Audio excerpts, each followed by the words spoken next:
Hi. ஒரு 1 or 2 டேஸாவே வந்து நம்மளோட Indian prime minister Narendra Modi அவர் வந்து பார்த்தீங்கன்னா, நம்ம கோவிடுக்கு எப்படி நம்ம எல்லாரும் சேர்ந்து ஒண்ணா ஃபேஸ் பண்ணமோ, அந்த மாரி யுனைட்டியா திரும்ப ஃபேஸ் பண்ணுறதுக்கு ரெடியா இருந்துக்கோங்க அப்படின்ற மாதிரி ஒரு ஸ்டேட்மெண்ட்ட விட்டுருக்காரு. அது பார்த்து நெறைய பேர் வந்து ஆக்சுவலி என்ன இவர் இப்படி சொல்றாரு? திரும்ப லாக்டவுன் வரப்போதா? இல்ல இது என்ன கதை? அப்படின்ற மாரி நெறைய பேருக்கு நெறைய क्वेश्चंस. அந்த வீடியோவ இப்ப நீங்களே பார்த்துட்டு வந்துருங்க. हम कोरोना के समय भी एकजुटता से ऐसी चुनौतियों का सामना कर चुके हैं। अब हमें फिर से उसी तरह तैयार रहने की आवश्यकता है। धीरज के साथ, संयम के साथ, शांत मन से हमें हर चुनौती का मुकाबला करना है और यही हमारी पहचान है, यही हमारी ताकत है।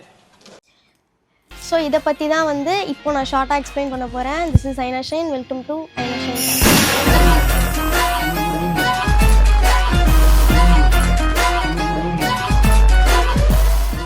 இன்டர்நேஷனல் எனர்ஜி அசோசியேஷனோட ஹெட் என்ன சொல்கிறாருன்னு பார்த்தீங்கன்னா, எனர்ஜி கிரைசிஸ், அதாவது அது வந்து இப்போது பெட்ரோலாக இருக்கலாம், எல்பிஜியாக இருக்கலாம், டீசலாக இருக்கலாம், ஏன் எலக்ட்ரிசிட்டியாக இருக்கலாம், இப்போ நீங்கள் பார்த்துட்டு இருக்கீங்களா அந்த இன்டர்நெட்டாக கூட இருக்கலாம். இதில் எதில் வேணால் வந்து நம்ம அதிகமாக எப்படி வேணால் ஃபேஸ் பண்ணலாம் அப்படின்ற மாதிரி வந்து சொல்லியிருக்காங்க.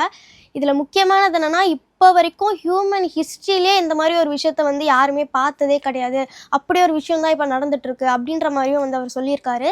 அண்ட் இன்னொரு இம்பார்ட்டண்ட்டான விஷயம் என்னன்னு பார்த்தீங்கன்னா, இந்தியன் பார்லிமெண்ட்டில் அதாவது Indian prime minister Narendra Modi அவர் என்ன சொல்லியிருக்காருன்னு பார்த்தீங்கன்னா, மக்களுக்கு இந்த வழியை கொடுக்கக்கூடாது, முடிஞ்ச அளவுக்கு கவர்மெண்ட்டே இதை வந்து தாங்கணும் அப்படின்ற அளவுக்கு பார்லிமெண்ட்டில் இந்த எனர்ஜியை பற்றி பேசியிருக்காங்க. ஒரு இந்தியன் பிரைம் மினிஸ்டர் இந்தியன் பார்லிமெண்ட்டில் உட்காந்து இந்த விஷயத்தை பற்றி இவ்வளோ சீரியஸாக டிஸ்கஸ் பண்ணுறாரு அப்படின்னா, இது எந்த அளவுக்கு நம்ம இம்பார்ட்டண்ட்டாக எடுத்துக்கணும் அப்படின்ற ஒரு விஷயம் இதில் வந்து இருக்குது. ஃபஸ்ட்டு என்னதான் ஆச்சு? பெட்ரோல் டீசலாக நமக்கு கிடச்சிட்டு தானே இருக்குது, ஸ்டாக் ஒன்றும் பிரச்சனை இல்லைன்னு தானே கேள்விப்பட்டோம், இப்போ என்னாச்சு அப்படின்ற கொஷின் உங்கள் எல்லாருக்கும் இருக்கும். ஆக்சுவலி என்னென்னா, இந்த வார் போயிட்டுருக்கு இல்லையா, இதில் வந்து ஈரான் என்ன பண்ணிட்டாங்க அப்படின்னா, அந்த ஸ்ட்ரெய்ட் ஆஃப் ஹார்மஸ்ன்னு சொல்லிட்டு அந்த வழியாக இருந்தானே அந்த ஆயிலெலாம் வந்துட்டுருக்கு, உங்களுக்கு ஆல்ரெடி தெரிஞ்சிருக்கும். அந்த வழியை வந்து அடைச்சிட்டாங்க. ஸோ அதுக்கு ட்ரம்ப் என்ன பண்ணிட்டாருன்னா, நீ ஒழுங்கு மரியாதையாக இந்த வந்து திறந்து விடுற, உனக்கு 48 மணி நேரம் டைமு, அதுக்குள்ளே நீ திறந்து விடுற, அப்படி திறந்து விடலைன்னா உன்னோட பவர் பிளான்ட்டை நான் வந்து அட்டாக் பண்ணுவேன் அப்படின்ற மாதிரி ட்ரம்ப் சொல்லியிருக்காரு. அதுக்கு ஈரான் என்ன சொல்லியிருக்காங்கன்னு பார்த்தீங்கன்னா, நீ எங்களோட பவர் பிளான்ட்டை அட்டாக் பண்ணால் நான் திரும்ப உன்னோட பவர் பிளான்ட் அட்டாக் பண்ணுவேன் அப்படின்னு இருக்காங்க. அதாவது டைரெக்டாக போய் அமெரிக்காவோட பவர் பிளான்ட் அப்படி அட்டாக் பண்ண போகிறது கிடையாது கண்டிப்பாக. ஈரான் முன்னாடியே பண்ண மாதிரி அவங்களோட பேஸ் இருக்குது, அதாவது மிடில் ஈஸ்ட் கண்ட்ரிஸ் இருக்கு இல்லையா, அங்கே வந்து அவங்களோட பேஸ் இருக்குது இல்லையா, ஆர்மி பேஸ் இருக்கு இல்லையா, யூஎஸ் பேஸ், அந்த யூஎஸ் பேஸ்க்கு பக்கத்தில் இருக்க அந்த பவர் பிளான்ட்டை தான் வந்து ஈரான் வந்து கண்டிப்பாக அட்டாக் பண்ணுவாங்க. ஸோ இப்படின்ற மாதிரி கான்வர்சேஷன் போயிட்டுருக்கு. அந்த 48 ஹவர்ஸுமே முடிஞ்சிருச்சு. ஆக்சுவலி ஈரான் கிட்டே இருக்கிற ஒரு பெரிய பவராக இருக்கட்டும், வெப்பனாக இருக்கட்டும், அது வந்து அந்த ஸ்ட்ரெய்ட் ஆஃப் ஹார்மஸ் தான்.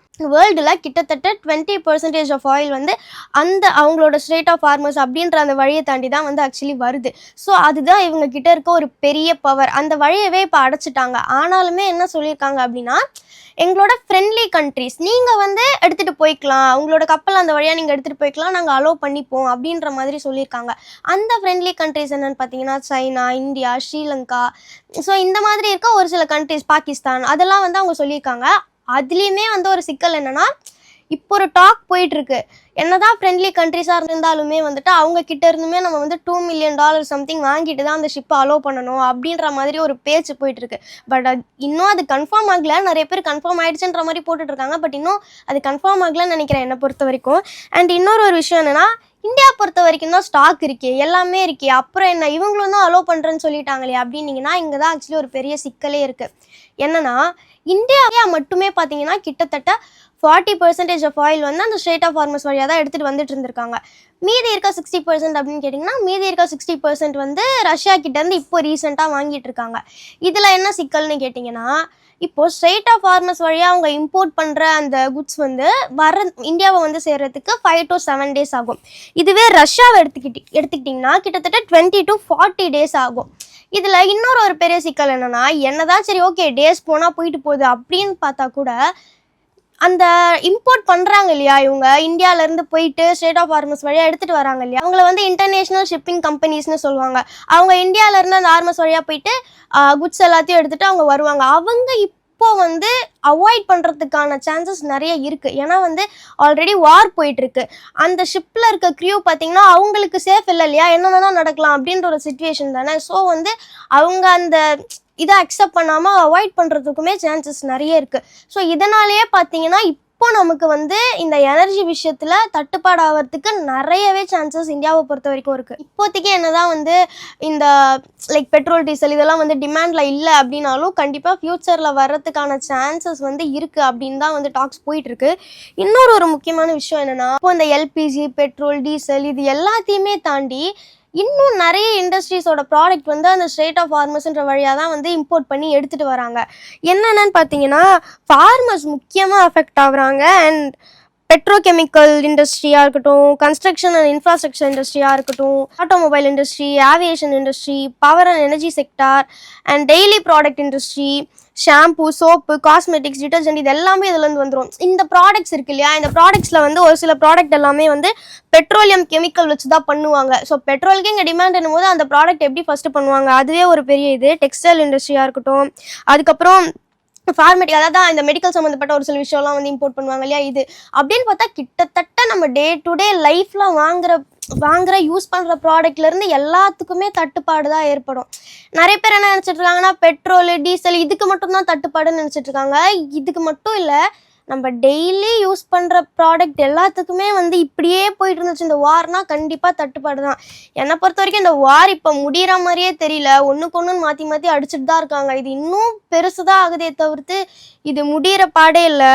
அண்ட் வந்து இப்போ லாக்டவுன் மெயினாக வந்து நிறைய பேர் சொல்லிட்டு இருக்க விஷயம் என்னென்னா, லாக்டவுன் வருமா, இதுக்கான ஆன்சர் எனக்குமே தெரியல. லாக்டவுன் வருமானு இப்படியே போயிட்டு இருந்துச்சுன்னா லாக்டவுன் இந்த சென்ஸ் அது எப்படி வரும், மேபி என்னை பொறுத்த வரைக்கும் அது எப்படி வரதுக்கான சான்சஸ் இருக்குன்னா, இப்போ எனர்ஜிக்கு டிமாண்டு, இப்போ பெட்ரோலு, டீசலு இதுக்கெல்லாம் டிமாண்டுனாலே என்ன பண்ண முடியும், வேலைக்கு போக முடியாது, பப்ளிக் டிரான்ஸ்போர்ட் யூஸ் பண்ண சொல்லுவாங்க. ஸோ அந்த மாதிரி இருக்கும்போது ஒர்க் ஃப்ரம் ஹோமு இப்படிலாம் தான் இருக்கும். ஒரு சில கண்ட்ரீஸில் இப்போயே வந்து ஒர்க் ஃப்ரம் ஹோம்லாம் வந்து விட்டுட்டாங்களாம். மோஸ்ட்டாக வந்து ஒர்க் ஃப்ரம் ஹோம்லாம் பண்ணுங்க அப்படின்றாங்களாம். இப்போ ஏதாச்சும் வண்டியில் போகிறீங்கன்னா வந்துட்டு ஒருத்தருக்கு ஒரு வண்டின்னு எடுத்துகிட்டு போகாதீங்க. ஃப்ரெண்ட்ஸ் நிறைய பேர் போகிற மாதிரி இருந்தீங்கன்னா ஒரு வண்டியிலேயே 3 பேர்லாம் உட்காந்துட்டு போங்கன்ட்டு பப்ளிக்காக அனௌன்ஸ்மெண்ட்லாம் வந்துட்டு ஒரு சில கண்ட்ரீஸ்லலாம் இப்போயே விட்டுருக்காங்க. ஸோ இந்தியாவில் தான் என்ன கதைன்ட்டு தெரியல.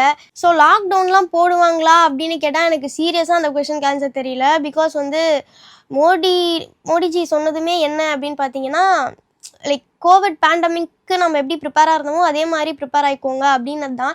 மேபி அந்த டைமில் நமக்கு ப்ராடக்ட்டுமே ஒரு சிலதெல்லாம் டிமாண்டாக இருந்துச்சு இல்லையா, அந்த டைமில் நம்ம இருந்தோம் இல்லையா, அவர் அதை மீன் பண்ணி கூட சொல்லியிருந்துருக்கலாம் நான் நினைக்கிறேன். நீங்கள் என்ன நினைக்கிறீங்கன்றதை கீழே கமெண்ட் பண்ணுங்கள்.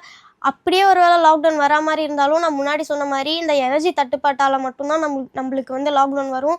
ஒர்க் ஃப்ரம் ஹோம் அந்த மாதிரி ஒரு சில சுச்சுவேஷன்ஸ்லாம் ஏற்படலாம். அதுக்கேற்ற மாதிரி முன்னாடியே கொஞ்சம் ப்ரிப்பேர்டாக இருந்துக்கோங்க. முன்னாடியே எப்படி இருந்தாலும் அனௌன்ஸ் பண்ணிடுவாங்க ஏதாச்சும் ஒரு விஷயம்னா. ஸோ அதுக்கேற்ற மாதிரி ப்ரிப்பேர்டாக இருந்துக்கோங்க.